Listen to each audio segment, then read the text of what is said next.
Bonjour Fabrice Eboué. Bonjour. Bienvenue. Alors c'est marrant, j'ai regardé dans nos archives, on s'est vu il y a quelques mois déjà. Il me semble, enfin, le temps passe. J'ai mémoire en tout cas du décor et du présentateur. Rien, le temps n'a pas d'effet sur C'est ça, vous avez de la chance, parce que moi, au Mais niveau capillaire, ça c'est encore dégarni. C'est pour ça que le spectacle, c'est les dernières dates, c'est qu'ensuite, ce sera la publicité mensongère par rapport à l'affiche. Alors plus rien à perdre, c'est votre spectacle que vous tournez depuis un petit moment déjà. Vous serez de nouveau dans la région, ce sera le 28 novembre au Théâtre Sébastopol de Lille, puis vous serez aussi à Paris à partir du 21 décembre, les fêtes en famille au Trianon. C'est un peu ça l'idée ? Oui, c'est ça. On ne joue pas malgré tout le 24-25 pour rester avec papa, maman, les enfants, etc. Mais je fête Noël, oui, pour ceux qui y seront peut-être, au Trianon en tout cas. Alors si vous revenez aujourd'hui, c'est parce que la tournée est un véritable triomphe.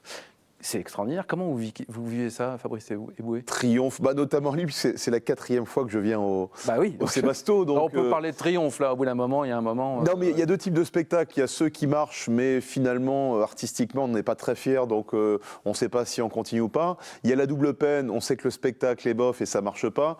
Moi, je suis particulièrement heureux de jouer ce spectacle, et j'ai la chance d'avoir du monde dans les salles, donc je le continue. Là, c'est la fin du fin, au-delà de l'aspect capillaire de la chose. Voilà, peut plus rien faire, là, exactement, on arrive au bout. Mais Lille, j'y reviens pour plusieurs raisons. On va passer outre ce que disent tous les artistes. C'est vrai que le public du Nord, et c'est une réalité, c'est beaucoup d'ambiance. D'autant plus au Sébasto, qui est un des plus beaux théâtres de France, ça résonne énormément. Et puis il y a deux autres raisons qui me sont plus personnelles. J'adore venir chez Wéo, donc voilà. Ça, c'est pour le petit côté cirage de pompe. C'est ça. Et j'ai un restaurant sur Armentières que j'ai découvert qui s'appelle Nature. Fantastique. Donc voilà, c'est pas mon frère qui le tient, il n'y a pas de publicité, mais en tout cas, voilà. Vous allez commencer à prendre vos habitudes, Fabrice. Oui. Plus rien à perdre, ça dézingue à fond dans ce spectacle-là.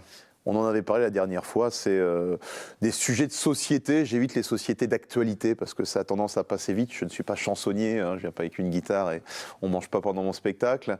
Mais au-delà de ça, beaucoup de choses, l'environnement, ce qui va avec, nos habitudes alimentaires, les réseaux sociaux, le complotisme. Il y a tout un sketch, vous savez, sur ces gens qui pensent qu'on n'a jamais marché sur la Lune, que la Terre est plate, que le 11 septembre, tout a été fabriqué en studio. Enfin, tout ça, voilà, évidemment. Je parle un peu de moi aussi, parce que je crois que c'est la meilleure façon d'être singulier. Un peu beaucoup quand même. Mon couple mixte, ouais, tout à fait, aussi. Mon couple mixte, voilà, et l'éducation nationale aussi, j'en parle beaucoup. Alors on va regarder un petit extrait, vous allez en boîte, et là c'est le choc évidemment, vous n'avez plus 20 ans, quel dommage. Depuis 2018, les gens nés en 2000 ont le droit d'aller en boîte de nuit. Et jamais dans ma vie, j'aurais pu penser me retrouver en boîte avec des gens nés dans un autre siècle que le mien. C'est comme si moi, à la fin des années 90, je suis en boîte de nuit avec mes potes, tout d'un coup, je leur dis tiens, c'est pas Victor Hugo là-bas ?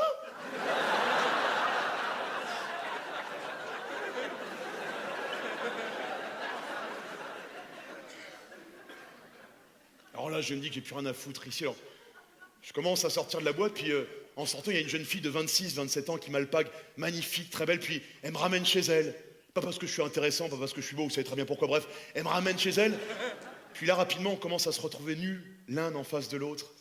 Elle avec son corps de 26 ans, tout neuf, parfait, magnifique. Moi avec mon corps de 41 ans, fatigué, tombant.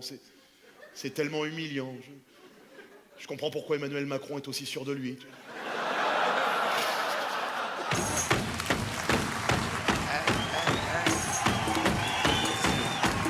C'est important de rire de soi d'abord ?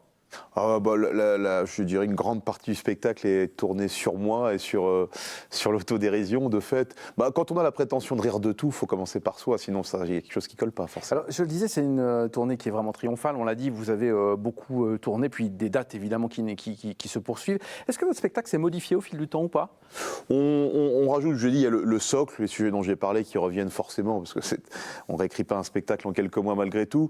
Et puis il y a ce qui bouge. Il y a quelques mois, je parlais des Gilets jaunes, là je ne vais plus en parler parce que c'est moins dans le fait de l'actualité, mais vient pointer le bout de son nez Xavier Dupont-Ligonnès, feu Jacques Chirac. Il y a des sujets plus d'actualité. On sait que ça dure 2-3 mois, mais ça nous permet de saupoudrer aussi un peu le spectacle. Oui, votre ça truc, change. c'est l'écriture, c'est aussi le jeu avec la langue française. Vous adorez ça ? Oui, mais moi j'ai commencé par l'écriture, c'était un peu mon rêve, je sais pas si je... Mais finalement aujourd'hui écrire des textes, que ce soit pour les scénarios, le théâtre ou le one-man show, ça reste quelque part de la littérature entre guillemets, allez on dira. Vous vous souvenez de la première fois où vous avez écrit quelque chose qui commençait à tenir la route ? Je me souviens qu'en CM2, j'étais en classe de neige, je crois que c'était dans les Pyrénées. Classe de neige, oui. Et on avait dû, ouais, ce terme fantastique de classe des neiges. J'ai senti que j'ai provoqué en vous Oui. du rêve, des souvenirs fantastiques. Et pareil, hein, on est. Voilà, on doit être de la même chose. génération. Et là, je Exact. vois dans la neige tout petit, innocent, sans savoir qu'un jour ses cheveux allaient tomber justement Bien comme sûr. la neige. Voilà, et la Naturellement. poésie. Voilà. Et j'avais eu cette rédaction, le prof avait dit c'est pas mal, faudrait que. Et c'est un peu là où j'ai commencé à écrire des textes. Alors, je vais pas commencer en CM2, on va pas. Mais à partir, je crois, très vite du collège, 5e, 4e, je commence à écrire des textes. Et bizarrement, ce qui m'a fait le plus écrire, c'est que je suis entré dans un groupe de rap. Autant j'ai arrêté très vite pour le bien du hip-hop et du rap, je crois qu'il fallait lâcher l'affaire. Mais les gens reconnaissaient que l'écriture était pas mal. C'était pas dans les temps du tout, pas dans le rythme, donc ça n'allait pas. Et là, je me suis dit peut-être qu'il vaut mieux y aller en prose sur scène, et c'est devenu. Mais qu'est-ce qui vous a donné envie d'y aller dans cette carrière artistique-là? Bah, c'est que je ne sais rien faire d'autre à côté. Ah ouais, c'est ça. Je le dis souvent dans mes spectacles, j'en parle encore, c'est que je viens d'une famille de gynécologues. Mon père est gynéco, mon frère, ma sœur, c'est une réalité. Ce qui est amusant, c'est que quand ma femme a accouché, beaucoup de gens m'ont dit « Alors, est-ce que c'est ton père qui a accouché ta femme ?» Je dis « Non, bon, ça ira, c'est mon frère. » Non, c'est ni l'un ni l'autre, mais pour vous dire, je devais normalement suivre la voie familiale, sans mauvais jeu de mots, qui était celle de la gynécologie. C'était pas votre truc. Ça n'a pas été mon truc, j'ai peut-être hérité de l'humour de salle de garde, comme on dit, et là, c'était plus dans mes cordes, donc voilà. Ce spectacle-là, il arrive à un moment un peu charnière aussi, hein, la quarantaine. Ouais. C'est l'occasion de faire un point sur sa vie à 40 ans ou pas? Bah, c'est ce que j'évoque dans l'extrait qu'on vient de voir, c'est qu'il y a des choses pour lesquelles on a encore fait, on passe maintenant plus à la transmission. J'ai un enfant qui a bientôt 5 ans, je l'évoque souvent dans le spectacle.